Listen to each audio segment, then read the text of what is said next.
গাঙ্গুলি পরিবারে সর্বনাশ ডেকে আনতে এবার অসন্তোষ প্রাণিকের সঙ্গে হাত মেলালো মেঘা। হ্যাঁ বন্ধুরা, ভিডিওতে লাইক দিয়ে দেখতে থাকুন। যে মুহূর্তে কিনা মেঘার উপরে তীব্র সন্দেহ হওয়া মাত্রই যখন কিনা মেঘার পেছন করতে করতে যখন কিনা এক পর্যায়ে অসন্তোষ প্রাণিকের অফিসে গিয়ে পৌঁছয় কুসুম, ঠিক সেই মুহূর্তে কুসুম যখন বলতে থাকে যে মেঘা ম্যাডামের হঠাৎ করে এই অফিসে কী কাজ সেটা তো আমি বুঝতে পারছি না, এবং এই অফিসটাই বা কার, সেটাকে আমাকে যে করে হোক না কেন বের করতেই হবে, এবং মেঘা ম্যাডাম আসলে ঠিক কী করতে চলেছে এবং কী উদ্দেশ্য নিয়ে এই বাড়িতে ঢুকেছে সেটা আমাকে জানতে হবে। কেন আমার বারবার করে মেঘা ম্যাডামের স্বভাব চরিত্র আচার আচরণ সমস্ত কিছু দেখে মনে হয় যে না, সে অবিকল যা কিছু করে চলেছে সেটা শুধুমাত্র কারো উপরে প্রতিশোধ নেওয়ার জন্য, এই পরিবারের সর্বনাশ করার জন্য, এবং সে তার আকার ইঙ্গিত এটা কেন বারবার করে আমাকে আগাম দেয় যে সে রীতিমতো দেবলীনা ম্যাডামেরই কিছু একটা হয়। কারণ দেবলীনা ম্যাডাম যেভাবে করে ভালো মানুষের মুখোশ পরে সমস্ত লোকেদের চোখে ধুলো ছোকে, যেভাবে করে এখানে সমস্ত লোকেদের বিশ্বাস অর্জন করে বাড়ির সর্বনাশ করতে চলেছিল, ঠিক সেই একইভাবে আবার মেঘা ম্যাডাম করছে না তো।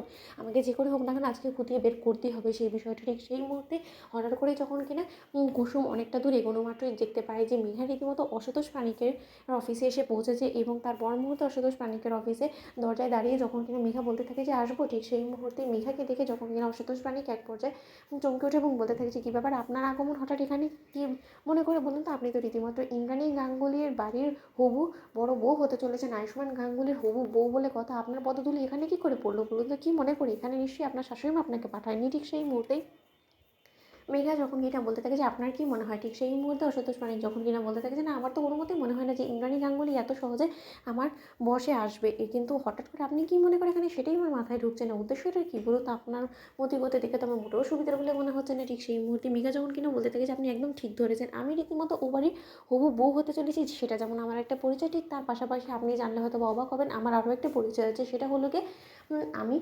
দেবলীনা চ্যাটার্জির বোন, এবং আপনি নিশ্চয়ই খুব ভালো করে জানেন যে দেবলীনার সঙ্গে ঠিক কী কী অন্যায় অবিচারগুলো করেছে ওই গাঙ্গুলি পরিবার। তাই ওই গাঙ্গুলি পরিবারের সর্বনাশ ডেকে আনতে এবং ওই পরিবারে প্রত্যেকটা মানুষকে উচিত শিক্ষা দেওয়ার জন্য আমি রীতিমতো সেই গাঙ্গুলি বাড়ির হবু বউ হয়ে সেই বাড়িরই সর্বনাশ করার জন্য সেখানে ঢুকেছি। কিন্তু সেই কাজটা করাটা আমার জন্য এতটা সহজ হয়ে উঠছে না।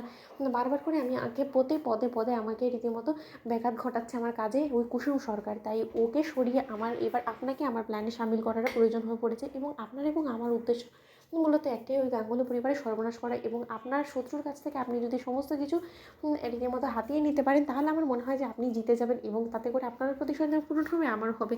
ঠিক সেই মুহূর্তে যখন কিনা কুসুম বলতে থাকে যে তার মানে মেঘা ম্যাডাম দেবলীনা ম্যাডামের বোন, এবং সে রীতিমতো ও বাড়িতে ঢুকেছে প্রতিশোধ নেওয়ার জন্য।